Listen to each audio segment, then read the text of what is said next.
Ini yang beragama Kristen, Katolik, Hindu, Konghucu, hati-hati. Ini memiliki hak yang sama dalam beribadah, memiliki hak yang sama dalam kebebasan beragama dan beribadah.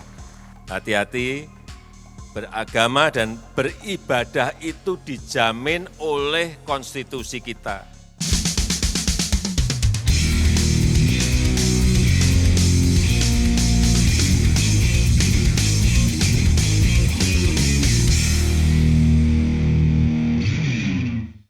Waktu hadir di Rakornas Kepala Daerah di Sentul kemarin, Presiden Jokowi dengan tegas menyentil semua kepala daerah yang hadir tentang masalah gangguan pendirian rumah ibadah. Itu bisa dibilang pernyataan keras dari seorang Jokowi yang jarang dilakukannya di depan publik. Setahu saya sih biasanya ketika ada masalah, Jokowi lebih menekankan pendekatan personal, memanggil si kepala daerah itu ke istana dan bicara secara langsung dengan dia. Memang sejak dulu pendirian rumah ibadah agama selain yang muslim ya selalu jadi masalah. Meski sebenarnya masalah itu wajar karena Indonesia adalah negara dengan penduduk muslim terbanyak di dunia. Sekitar hampir 90% dari jumlah total populasi penduduk Indonesia. Selain jumlah penduduk muslimnya yang terbesar di dunia, Indonesia juga dikenal sebagai negara yang religius, yang memasukkan agama di dalam setiap kehidupan mereka. Miriplah dengan negara tetangga kita Malaysia yang juga punya DNA yang sama dengan Indonesia. Tapi beda dengan Singapura misalnya, yang meminggirkan agama dalam kehidupan bernegara dan menempatkannya dalam kehidupan personal masing-masing warganya. Jadi sebagai negara yang religius dan mayoritas penduduknya beragama sama, maka masalah dalam beragama tentu selalu menjadi pemberitaan. Di mana-mana negara religius dengan mayoritas penduduknya yang beragama sama, itu selalu akan terjadi tekanan pada agama lainnya. Dan ini bukan terjadi di Indonesia dan bukan terjadi di agama Islam saja. Di India contohnya yang mayoritas Hindu, mereka juga punya problem yang sama, bahkan bisa lebih ekstrim lagi. India pernah punya sejarah gelap bentrok agama antara Hindu dan Islam yang sama-sama militannya. Setara Institut dalam datanya menyebutkan selama tahun 2007 sampai 2022 ada lebih dari 500 gangguan terhadap pendirian rumah ibadah di banyak daerah. Gangguan itu mulai penolakan ibadah, penolakan pendirian rumah ibadah, intimidasi, perusakan, bahkan sampai pembakaran. Tapi untungnya ya nggak ada lagi kasus perbedaan ini yang menghilangkan nyawa. Nggak seperti pada masa SBY dulu berkuasa di tahun 2013, di mana ada warga Ahmadiyah yang harus kehilangan nyawa hanya karena mereka beribadah di Cikesik, Banten. Dalam artian, meskipun masalah besar itu belum terselesaikan, tapi tetap ada kemajuan. Bisakah Indonesia seperti Singapura misalnya yang lebih mengedepankan kehidupan bernegara dibandingkan agama? Singapura pernah punya kisah kelam dengan masalah agama ini. Tahun 1984, Singapura itu pernah memasukkan kurikulum agama di semua sekolah-sekolah negerinya. Tapi yang terjadi malah semakin marak perpecahan antar agama di Singapura karena ternyata kurikulum di sekolah itu membentuk militansi kelompok agama di Singapura menjadi berkembang. 5 tahun kemudian, Perdana Menteri Singapura mencabut kurikulum agama di sekolah dan mengembalikannya ke rumah. Agama tidak boleh diteriakan di ranah publik dan pendirian rumah ibadah diatur negara supaya tidak memperbesar masalah. Singapura bisa begitu. Bisa mengambil keputusan se-ekstrim itu karena mereka bukan negara demokrasi seperti Indonesia. Singapura dipimpin oleh satu kepala dan hukum di sana benar-benar absolut atau tunggal. jadi ngaturnya gampang. Sedangkan Indonesia ini beda, kepalanya aja banyak.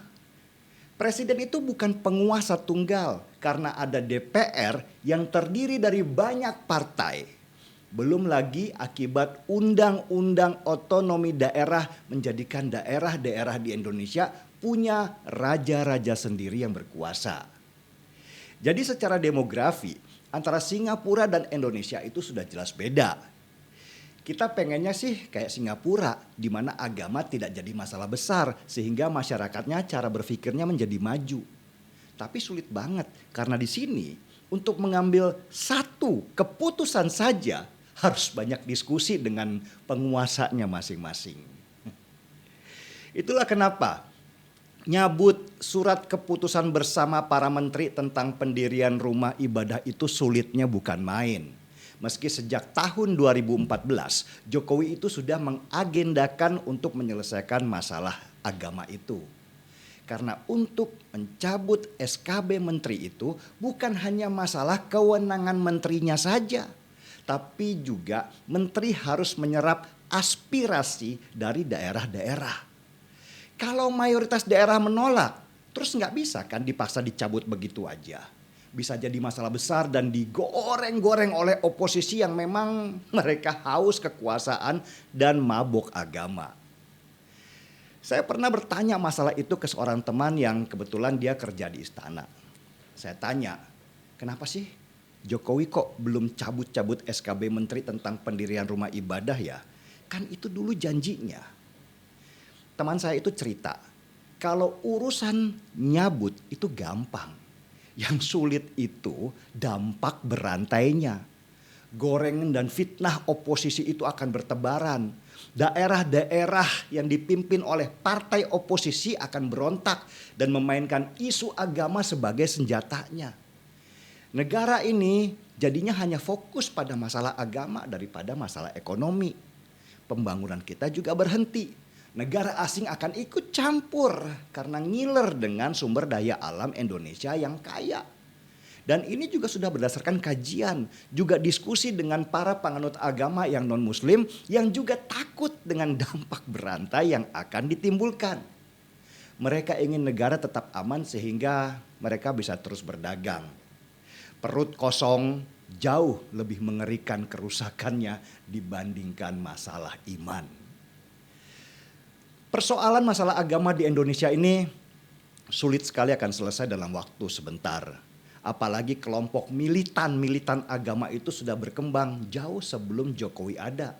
Mereka ada di mana-mana, di pemerintahan, di pendidikan, bahkan sampai ke rumah tangga. Membenarkan sesuatu yang rusak karena sempat dipelihara oleh kekuasaan itu nggak mudah dan waktunya juga nggak akan sebentar. Seperti kanker.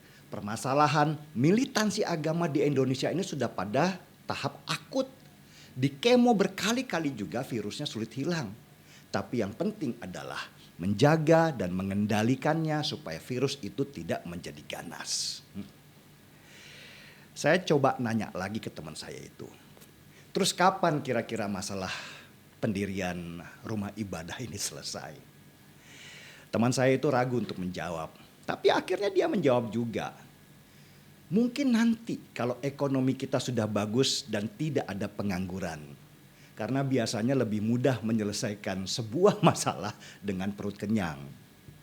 Mungkin nanti kalau pendidikan kita sudah bagus supaya tidak ada warga yang bisa dibeli suara oleh uang dan memilih kepala daerah berdasarkan agamanya apa.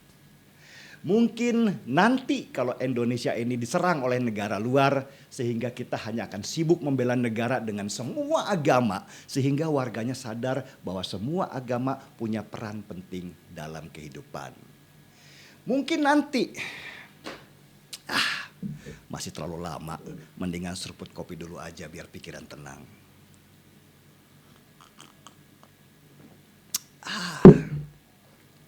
Gaspol. Ini yang beragama Kristen, Katolik, Hindu, Konghucu, hati-hati. Ini memiliki hak yang sama dalam beribadah. Memiliki hak yang sama dalam kebebasan beragama dan beribadah.